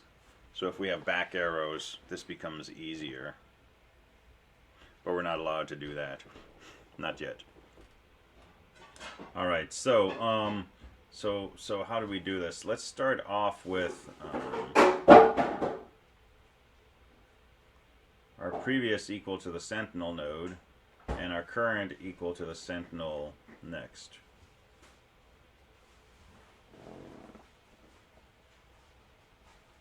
Alright, so my picture is when I start off, this is previous, this is current.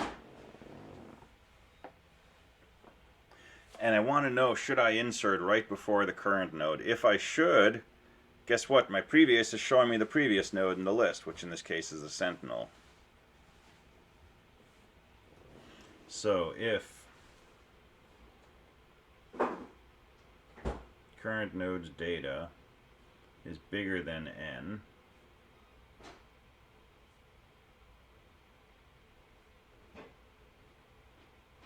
then we want to insert between the previous and the current.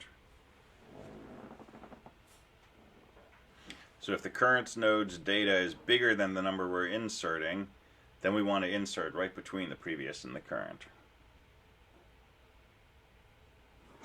So we're going to do something.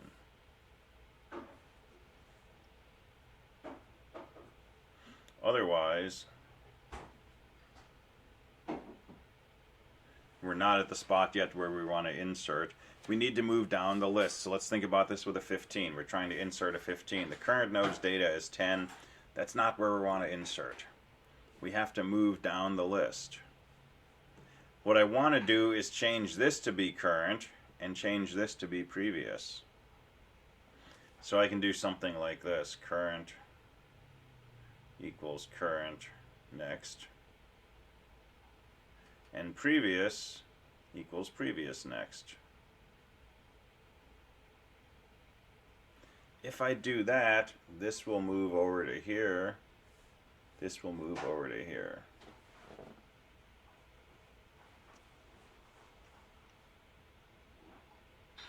And then I'm going to go back up to the top of my loop, and I'm going to check again, is my current node's data bigger than the number I'm inserting?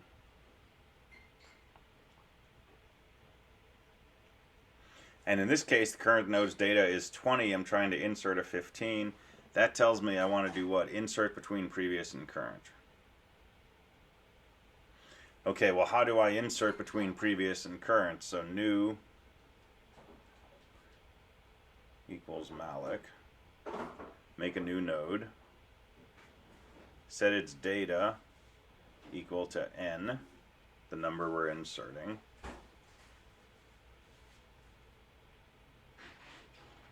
The next node, the node that new points to, should be this 20, the thing that came after the number I'm inserting. So new next would be equal to current. And then I need to change the previous node to point to my new. Well, that's just previous next equals new. And I can return.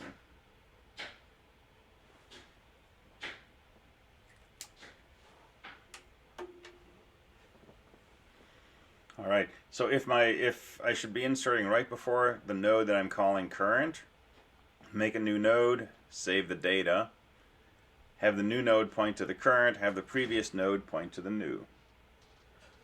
Right? It's doing exactly what you do on paper with the arrows. Create a new node, save n in the data field, have the next field point to current. That's this arrow right here. Have the previous node point to my new node, return, I'm done. Sentinel points to 10, points to 15, points to 20, points to 30.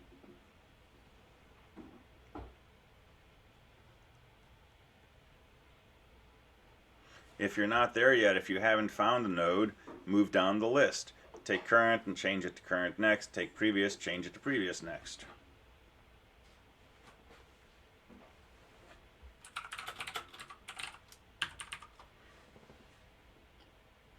Alright, the one big thing missing from this is when do you stop? Because if I want to insert something like, 5,000, I'm never going to find a node bigger than 5,000 in this list. I'm going to fall off the end of my list and I'm going to segfault. So I got to deal with the case where I'm adding to the end of the list. Yeah, go ahead. Oh, I was going to ask a question about null, because I think that's where you're getting towards, right? Mm-hmm. Does the program automatically add null to the largest number, or do you have to add it manually? You have to add it manually. Okay, so whenever I add a number like 500, for example, I'll need to put null as the next thing pointing to. Mm-hmm. Right. Okay.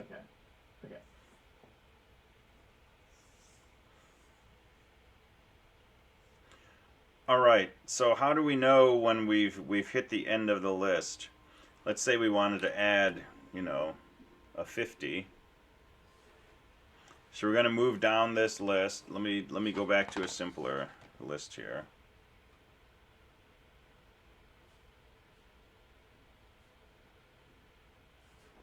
So we're going to start off. This is going to be current. This is going to be previous. And let's add 50. So if current's bigger than 10, which it's not, we're going to go ahead and move these down. So current will become here. previous will be the 10. And we'll see if current's data 20 is bigger than 50, which it's not. So we're going to move down again, current, previous. And we'll see if current's data 30 is bigger than what we're inserting 50, and it's not. So we're going to move down, and now current is going to be equal to null, because the 30 is pointing to null. And previous is going to be pointing to that last node, 30. So this whole loop, we know that we want to exit it when current is equal to null. So we can make this whole loop while current is not null. And if we eventually exit this loop, this is the picture we've got. Previous is pointing to the last node, current is null. So if we exit this while loop, then we want to add to end of list. And where's the end of the list? It's after whatever previous is.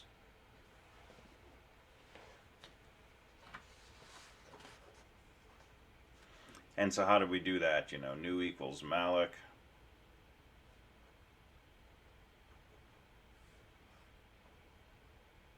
New data equals n.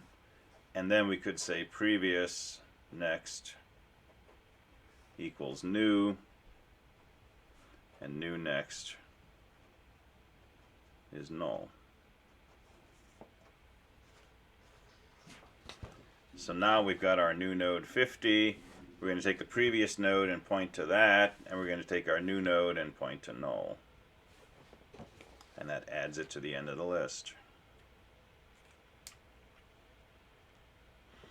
So what I want you to get out of this is not this, right? What I want you to come away with is the idea that this was created from this and from this.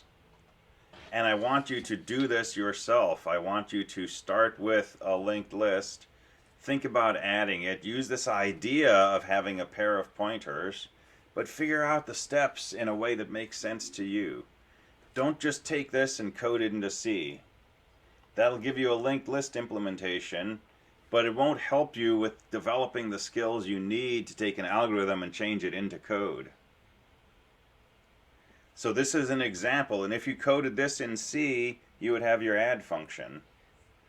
But the real benefit here is starting with what you're trying to do to the nodes in memory, and from that coming up with a set of steps that you can describe as pseudocode. And once you've got those and you've made them your own, and you understand them because you created them, then you can go ahead and translate those into C and start testing your code. And if it doesn't work, you're not going to be trying to figure out, well, why is this statement here? Why am I doing this? Why am I using this for my while condition? Why am I doing this outside the loop? You want to come up with those things yourself. And then when you're debugging, the question is, you know, hey, I should have exited the loop, but I didn't. Why isn't current equal to null? As opposed to, well, why is that the condition in my while loop? So I'm giving you pseudocode, but I still want you to be working with pictures and thinking about how you're manipulating memory and come up with or make sure the pseudocode makes sense and corresponds to what you want to have happen. Does that make sense? Yeah. And seriously, you know, big sheets of paper, whiteboard, good music, lots of friends, whatever works for your preferred development style. To nail this down, and it takes time, and it takes sleeping on it, and you'll kind of get it, and you'll go to sleep, and it'll be clear in the morning, and later on in the day it'll go away, and the next morning it'll be like rock solid, you know, or something like that. It's a tricky process, learning and conceptualizing. But the rest of the quarter and 223, we're going to be doing this over and over. We're going to be coming up with different data structures, drawing pictures, thinking about how we want to manipulate the memory that's represented by those pictures, and then trying to come up with algorithms, validate those algorithms, write code, test the code, debug the code, and then use that code in conjunction with other code that we're going to develop. So it's a process we'll repeat throughout the rest of the sequence, and it will get easier and it will get more natural. And the more you do this, the more you come up with ways to, you know, do this mapping from one domain to another. The more successful you'll be at it, and the quicker you'll be at it, and then you'll be at the point where you're explaining to your friends, you know, how a linked list works. And you're like, oh, it's just the arrows, you know, just move them around.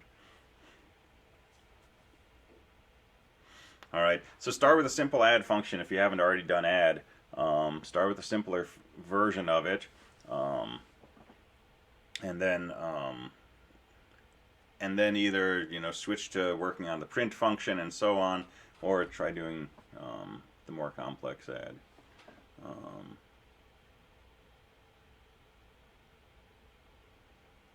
Let's see, every time I've tried to compile using GCC, it says no such file or directory. So that message is very literal. It says you're saying GCC blah, and there is no file in your current directory named blah. So it depends what exactly your GCC statement is.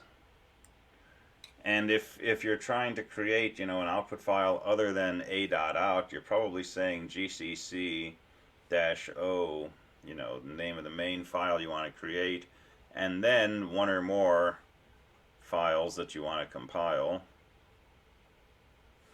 And it's telling you that at least one of these is not a file in your current directory. So maybe you're not putting .c on here, or maybe you're doing .c but you didn't actually name your file .c, or you're in a different directory from what you think, and so on. So try ls. And make sure when you say ls, among the things you see are blah 1, blah 2, blah 3 exactly. Same uppercase, lowercase, same name, same extension, and so on. Or a typo. Cool.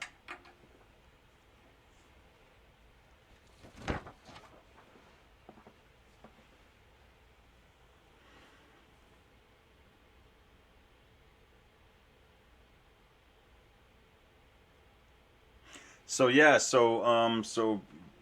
structure. The structure of the program is, yeah, you're making separate functions that just do linked list manipulation. So initialize a linked list, add a node, print all the nodes, delete a node, search for a node, and clean up memory. And you're writing those 6 functions plus whatever things are used by that. You're putting that in functions.c. And then you're writing totally separately a main program, main.c. And main basically calls things inside functions. So this is all the low-level stuff that does, you know, while current is not equal to null and malloc and all that kind of stuff. And main is oblivious. Your main program, you want to create a linked list, you just call init. You parse user input, and they said, you know, insert 5, and 5 is stored in n, and you know you want to insert n into the list, and you just call the add function. Add, you know, my list, comma, n. And for the main program, you want to check for duplicates first, so first you call search my list, comma, n. And if it returns a 1, you know that 5 is already in there, and you print a message saying, hey, n's already in the list. So yeah, separate functions that are used to do the linked list manipulation. That's these 5 things, or 6 things.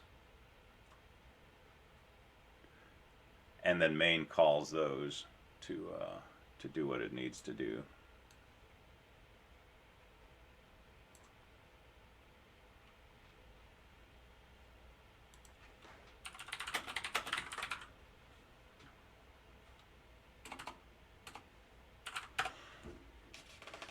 Cool. All right, let's look at pseudocode for delete.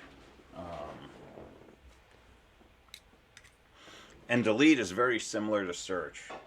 So let's say here's our sentinel, and it points to a 10 and a 20 and a 30. before you do the delete function, would you, in the main function, would you do another search to see if it exists first? Yeah, so do a search first to see if it exists. That's the easiest way, because then your delete function doesn't have to deal with edge cases, like running out of nodes. But you can handle it inside delete if you choose, but I think it's easier to search first using the search function. And you know, while you're writing the delete function, you have access to search, and may as well use it. Make your life a little easier.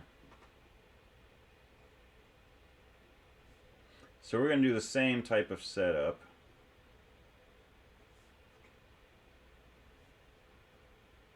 I'm going to start off with my previous node being the sentinel, and my current node being the thing the sentinel points to. At the beginning of this loop, current is the first node in the list. So I'm going to say if current data is the number I'm trying to delete. Well, if I want to delete the, well, let's go ahead and delete 20. So if current is the number I'm trying to delete, I'm going to do something. If not, I'm going to move down the list. I'm going to change current to be current next. So current will become here, and I'm going to say previous equals previous next. So previous will move here. And then I'm going to go back up to the top of my loop. And if we call search first, right, my delete function can assume that the number is in the list somewhere. So I'm never going to fall off the edge of the earth and get a seg fault. So now I'm going to say if current data equals n, in this case it is. So how do I delete this 20 from the list? Assume this is previous, this is current. What would I do to remove that 20? How would I adjust my pointers?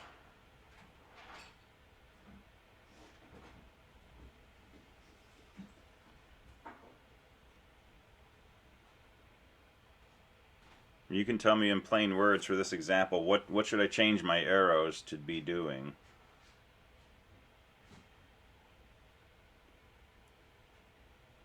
Well, you gotta get, if I didn't interrupt you there. Yeah, go ahead. Set the previous block to point at the block after the one that you want to delete, and Yeah. tree the deleted block. Perfect. Set the previous block to point to the thing after the node I'm deleting. So we have to create another variable called like next node or something like that to define its address and get the previous node to point to that. Exactly, exactly. So I could say, you know, next equals current next node, and then previous next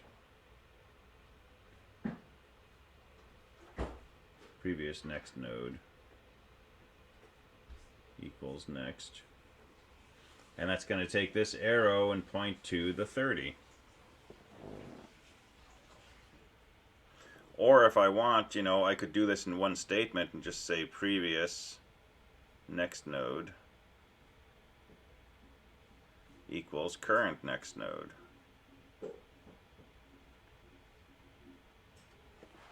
And if it makes it clearer to use a temporary variable, use a temporary variable. But I can also just say take the previous node and have it point to whatever the current node is pointing to. That does this. And then free the current node and return.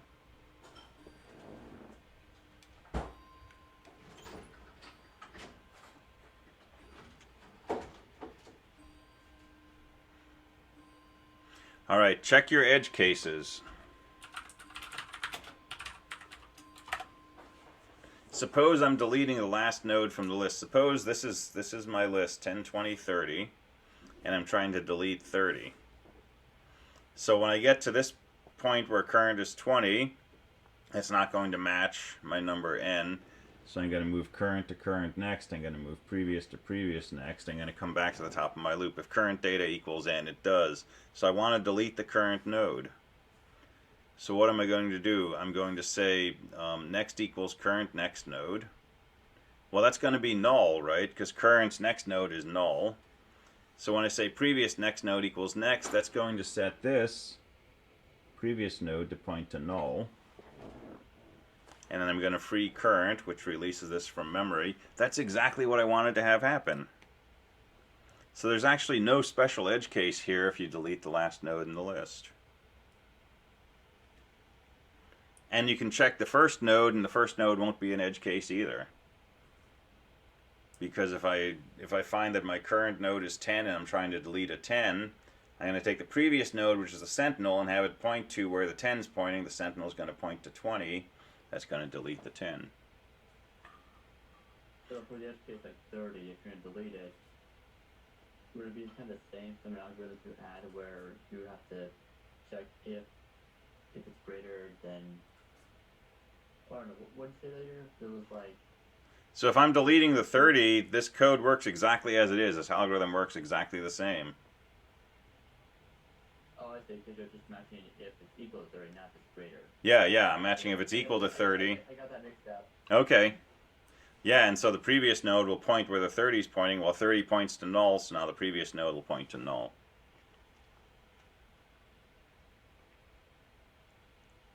So, so this works fine because of the sentinel node and because we know that the node exists. But, important note, if your delete routine only works if the number is in the list, make sure you put that in your comments in the beginning of your delete function. Put it in uppercase letters. Warning. Before calling this function, you must guarantee that the number exists in the list. And if you don't tell someone that and they call this program with a number that doesn't exist, it will segfault. Because it will move on until current is null, and if that doesn't match the number, current data is going to throw a segfault. So you can make that assumption that the number is in the list, but make sure you mention that in your comments.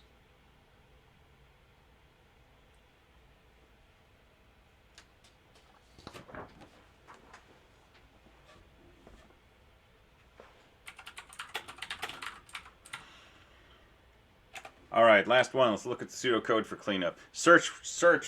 We haven't done the pseudocode for, but you know, it's exactly the same thing as print. But instead of printing, just move through the list, and when you find the number, print it out. And if you get to the end of the list and you haven't found a number, then the number's not found. Don't print it out. You know, return a 1 saying it's found. But let's look at cleanup.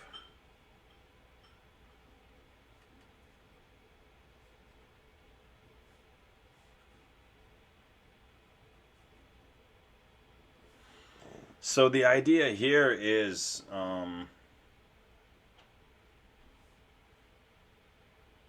you know, start with the sentinel.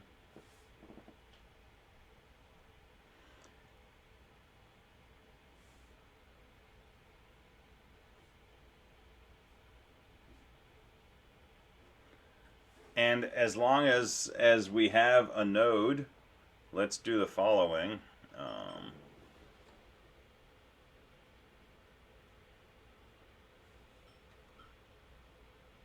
Well, let's do the same structure. Let's do previous equals the sentinel, current equals sentinel, arrow next. So here's the previous, here's the current.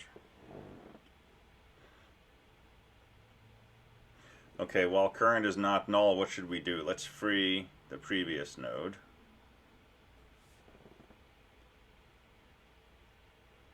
And then let's move down the list. Let's set current equal to current next. So current will move down here. Once I free previous, I can't say previous equals previous arrow next. That's going to give me an error. Once you free a node, you cannot use that node. Once you free a node, that memory is considered compromised. That memory is potentially changed, potentially unavailable. So I can't do this. But if I change current to be this node over here at the 20, what I want to do is change previous to be this. So before I change current, all I have to do is say something like previous equals current. And then current equals current next. Alright, so I'm going to free the previous node. That releases that back to the memory pool. I'm going to set previous equal to current. So this is previous now and current. And I'm going to set current equal to current next. I'm going to go back to the top of my loop. I'm going to free the previous node. That gets released to memory. I'm going to set previous to current. And I'm going to set current to current next. Go back to the top of the loop. I'm going to free previous. That releases this from the memory pool. I'm going to set previous equal to current. I'm going to set current equal to current next. So current's going to be null. When I finish this loop, it looks like previous still needs to be freed. So I'm going to do one more call free previous. That'll release this back to the memory pool, and we're done.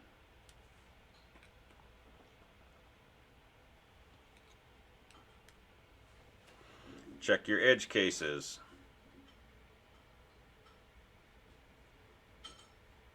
Suppose my list is empty, so all I have is a sentinel pointing to null. Alright, previous equals sentinel, current equals sentinel next. So current is equal to null. While current is not null, while current is null right in the beginning of my loop, I'm going to exit my loop before I ever execute it. The only thing my code's going to do is free previous. Previous is the sentinel node, that's going to release the sentinel, and we're done. So that should work fine.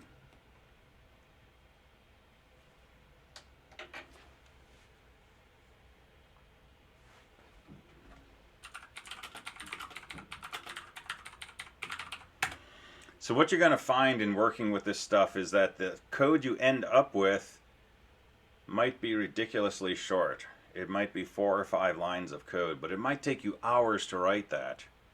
And while you're trying to develop it, it might grow and become very long and have lots of, assignment statements and lots of print statements and conditionals and so on and so forth. But as you get closer and closer to where it's working, right, that code will start to clarify a little bit, and once it works and you can step back and look at your code and rethink about what it's doing and how it connects to the pictures, you may find that your code is only a few lines. And so even if your program works, if your function works perfectly and you've tried all the edge cases and it always seems to work, right, it's still worth going back maybe the next day and looking at it and explain it to yourself or to your dog or a teddy bear or something, right? Explain your function. Describe what it does. Describe what each line does. And by saying it out loud and hearing yourself, you'll probably start to find that there's things that don't quite make sense. Like, oh, I set this equal to such and such, but then I never use it. Okay, so I can get rid of that, and I check for this condition, but I already know that condition's false because I'm inside a while loop.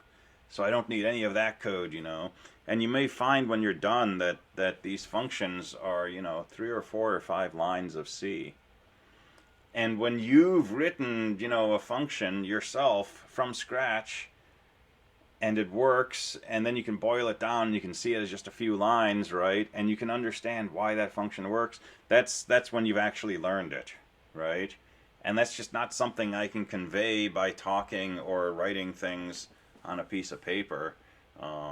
That's something that comes from inside, right? And when you learn it from it coming out of your own mind, right, then it's going to be rock solid. And then you're golden. You can start building on that, and this process will be similar next time you do a new data structure and so on, and then you're off and running.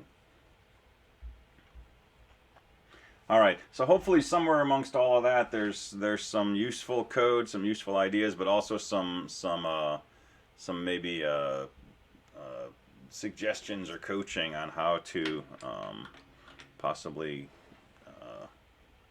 get there. All right, so final comment. Let me just mention we're still looking for a volunteer note taker for this class. If you're taking notes and you're willing to share those with some other students in the class, send me an email and I'll send you the information to get you set up with that, and that would be greatly appreciated. All right, we are at 3:11, or 12:11, so we're 1 minute over time. So I will let you go here. I will say thank you. And have a good afternoon. If I don't see you in 2:15, I'll see you on Wednesday. I'm good. Thanks.